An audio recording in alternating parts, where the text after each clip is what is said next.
Hey everyone, it's Emily. Welcome back on my channel. Today's video is going to be my update on my last Sephora haul. So I've been testing out these products for the last couple of days, weeks, and I wanted to let you know my thoughts. The first thing I mentioned in that haul was the Urban Decay All Nighter Foundation, and I think I've made it clear in the last couple of weeks by including it in my monthly favorites and doing a full video just on it, basically raving about it.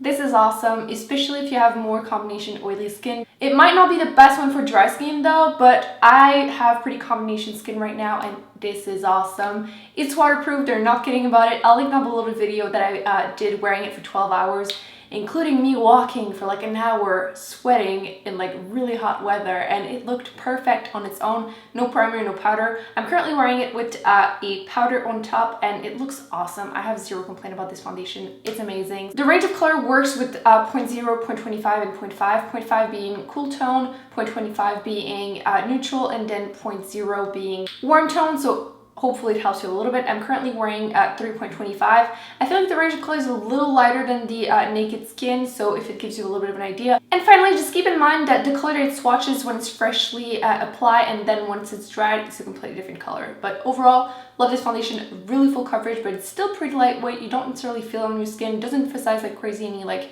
lines or any pores. So overall, love this. Totally recommend it, especially if you have more normal to oily skin. And you're looking for something waterproof, you can go out with this, but it's also great every day if you want the coverage. So like I said, wearing it today and it looks awesome. I love this. The second thing that was in that haul was the Anastasia Beverly Hills new palette. This is the Modern Renaissance palette, and I'm currently wearing it on my eyes. So I did try to film it. I'm not sure if it's gonna go up because it was a little bit all over the place, but I adore these shadows. They're incredible. I've actually worn this palette in a couple of videos, so I'll link the ones that I did tutorials in, but I don't have any complaints about this. The only thing is, for me, I'm not a big fan of really warm shadows all year round, but currently being a little bit more tan, it does suit me a little bit better. And overall, if that's your type of palette, you will love this one. There's a great mix of matte and shimmery eyeshadows, and I've tried to use as many as I could, and that's the thing. They're a little bit powdery, but they blend beautifully. They're pigmented. So if you do love a good warm palette, you will love this one. So as you can see, like just a little swatch, and they're very pigmented. So basically another great palette from Anastasia. I feel like their eyeshadows are amazing, so totally recommend it. Liquid lipstick, I've been testing too. Stripped is probably my favorite. It kind of reminds me a little bit of what I'm wearing on my lips, but a little lighter. I'll include a picture of me wearing it in a different video, and I have to say, nude that are light like this liquid lipsticks are very hard to make. I feel like very often they look very dry, very cakey, or they tend to emphasize like the white line inside your lips. This one is on the verge of looking too dry, but I still can pull it off. I feel like it's not as bad as other ones, so definitely a good one. And as you can see, that color is amazing. And definitely the deeper shades tend to be better. I do feel like the formula of these is the good one from Anastasia, because I do feel like some of them, the first batch they came out with, were kind of you know, some of them were a little uneven. These ones, not at all. This color was Kathryn. So great color, great pigmentation, perfectly even, great formula. I will do a full lip swatch video. I think I have all the shades. I just have to make sure. I've been like picking up one or two at a time whenever they come back in stock, so I will be doing a full lip swatch video on them very soon, so keep an eye out. The formula is comfortable on lips. I don't find them overly drying, but I'm really not sensitive to dryness on my lips. And the formula is pretty good in the sense that it does last pretty long during the day. They might not be the longest wearing liquid lipsticks, but are definitely up there. Now, NARS, the new blushes, they came out for the summer collection, and how stunning are these blushes. The color is Sexual Content because NARS can help themselves. Apparently, it's always a fun sexual name. So these are the two colors.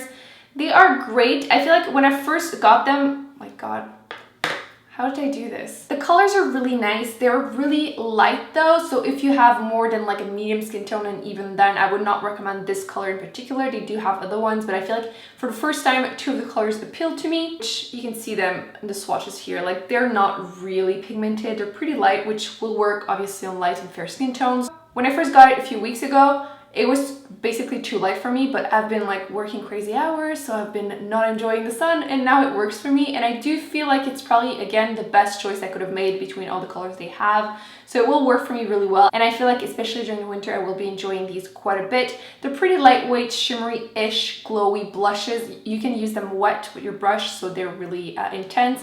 Personally, I find them a little bit too intense, too glittery when I do this. Not glittery, but really shimmery, so they could emphasize any bump on your cheeks or anything. So if you don't have an issue with this or you don't mind it, I highly recommend these because they are beautiful. So I am happy with this one, but I'm not planning on getting more colors unless they come out with colors that will work for me. Next, we have the Tarte blushes and highlighter. If you don't own any cheek product from Tarte, you need to run and get one.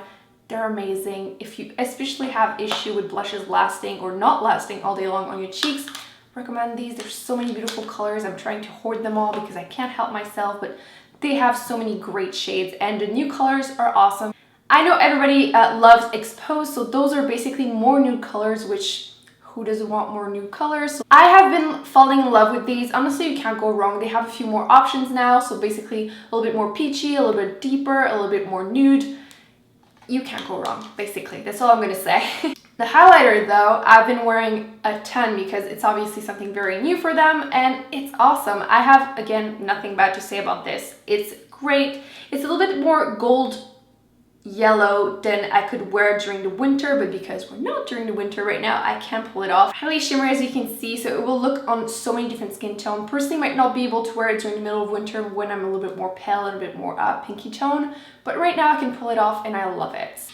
That was another great purchase. Now we're gonna go for the unpopular opinion. I'm still torn about this, to be honest. I'm not fully hating it at all. I'm not in love with it, which is why I'm a little like, I don't know what to think. I've been trying it so much, trying to love it, trying to hate it, like trying to decide how do I feel about you. And it is the Color Effects Custom Enhancer Drops in Moonlight. I know everybody loved these. I'm just torn about them. The color is gorgeous, as you can see. Highly shimmery.